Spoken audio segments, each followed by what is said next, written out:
Hi friends, and welcome back to my channel. Today we are making a pumpkin cheesecake. So this year for Thanksgiving, I originally planned to buy my desserts at my local grocery store or bakery. And when I mentioned this to my husband, he was like, no ma'am, no way. If you do, I'm not tasting any of it. So, and he did mention something that kind of convinced me to do this from scratch. He said the memories that I have growing up was the things that were homemade, the things that my mom made from scratch and my aunts. So I wanted to give my kids something they could remember, but they didn't even taste it. So anyway, let's start with the recipe.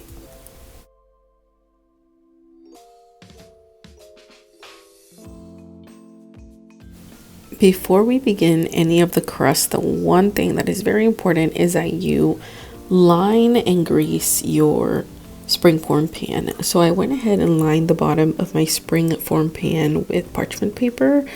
This is very important because when you go to take out your cheesecake, if it gets a little bit stuck on one side to your pan, that is when it starts to fall apart. That's when it starts to crack. So go ahead and line it on the bottom with some parchment paper. And then I also went ahead and sprayed my entire springform pan with nonstick cooking spray or baking spray, and just make sure that you get every single crevice and crack. Once you have greased your pan and lined it with parchment paper, go ahead and set it to the side so that we can begin on the crust.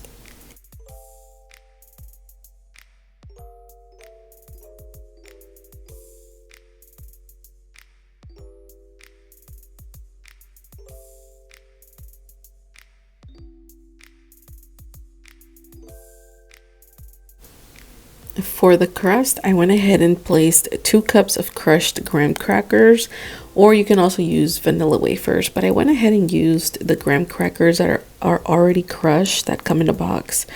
I'm also adding in 1.5 tablespoons of granulated sugar to the crumbs just to give them a little bit more taste.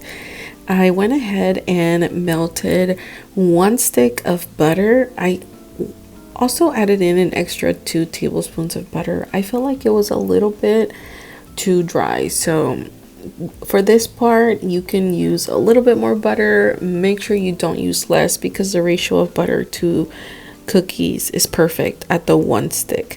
But if you feel like you need to add a little bit more, then feel free to do that.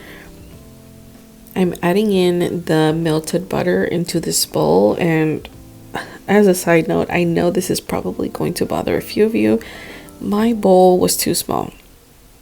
So if you're able to, grab a bigger mold so that you're able to do this more comfortably. Once you pour in the butter, your goal is to just mix everything around. Make sure that every single piece of cookie is dampened with butter, and make sure that that granulated sugar is given the opportunity to spread out throughout the rest of the mixture. So I'm going to go ahead and mix this, and the goal is for it to look like wet sand.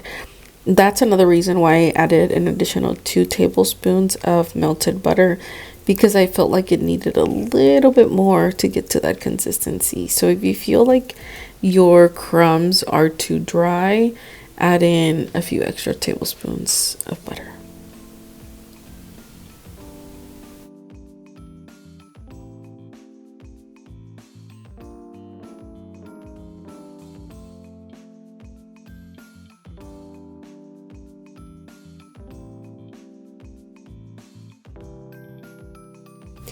Once we reach that sand consistency, the wet sand consistency, we're going to go ahead and spill all of our crust into our pan. The next thing that you want to do here is you want to grab either a cup, or you can do it with your hand or try to do it with a spatula. But the goal is to press down this crumb into the corners and into every single crevice of this mold.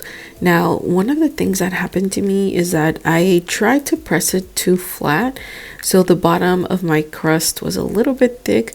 So I suggest to press it, and if it starts to go onto the sides, that's perfectly fine. Don't try to make this a super flat, super perfect crust, because you'll end up with something that is too thick. Another side note that I want to give is that usually all cheesecake molds are 9 inches or 10 inches. My mold, I believe, is an 8 inch. So for at the end, I don't think I show it on the video, but I had extra batter and I had to make another cheesecake, and I started from scratch, made more batter. Anyway, so when you are buying a pan, or if you're using a pan that is smaller than 9 inches, just be aware that you might have a little bit extra batter. So if you have on hand those tiny little pre-made pie crusts, I don't know if you guys know what I'm talking about. I'll try to show a picture on the screen, but if you have any of those laying around, this is a perfect time to use them, because if you have excess batter, you can definitely bake them on those little crusts. But anyway, I just got an idea, but after saying all that you could actually use this batter to make tiny little pumpkin pies with those little crusts. Hopefully I'll get around to doing that, if not this year, next year, and I'll upload it here on the channel so you can see the idea that popped into my head. But anyway, let's move on. Once you are done pressing this into your mold, you're going to want to bake this at 350 degrees for 10 minutes. So what usually the rule of thumb when you start baking is you turn on your oven as soon as you start, before you have anything ready. So go ahead and bake this at 350 degrees for 10 minutes.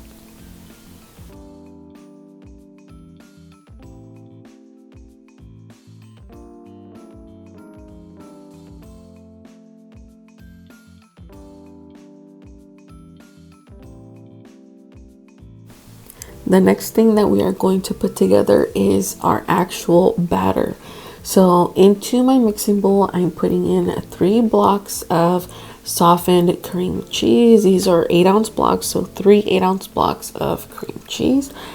We want to go ahead and make sure that these are well combined, mix them very well. I went ahead and mixed them for approximately 3 to 4 minutes just to make sure that there's no lumps and clumps in this particular step.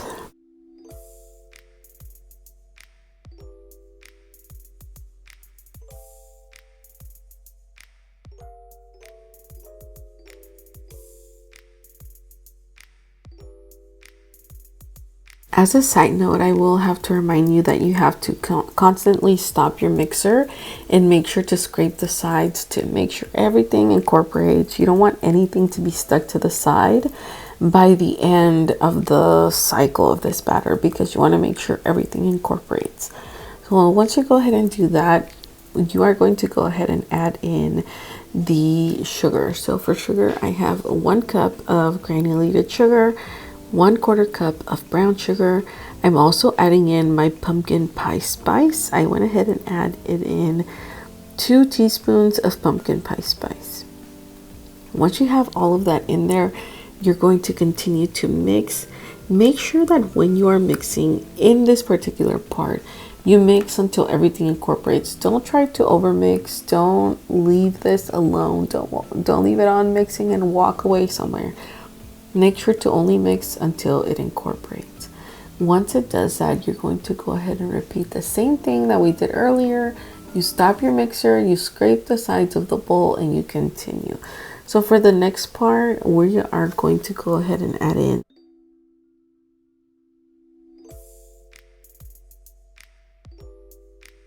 at this point, we are going to go ahead and add in our 15 or 14 ounce can of pumpkin puree. Make sure to add every single little bit of that puree and mix.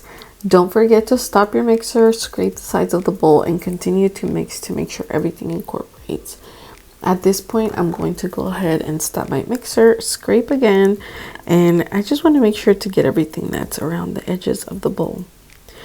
You are going to get your eggs ready. So for your eggs, you're adding in 4 room temperature large eggs, and also our sour cream. So for the next part, we're adding in the sour cream. And for sour cream, you're going to go ahead and add in 1/3 cup of sour cream to this mixture. Remember to only mix until it incorporates, and nothing more, nothing less.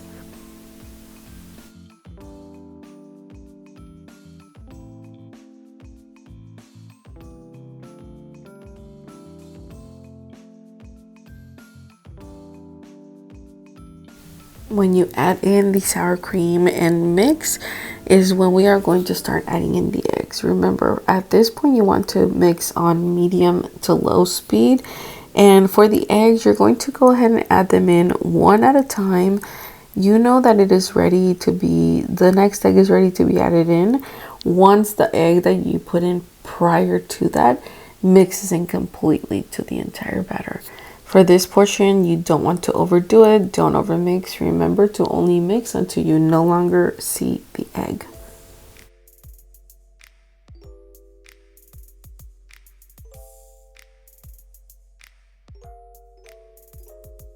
And at this point, our batter is ready. You want to make sure to scrape.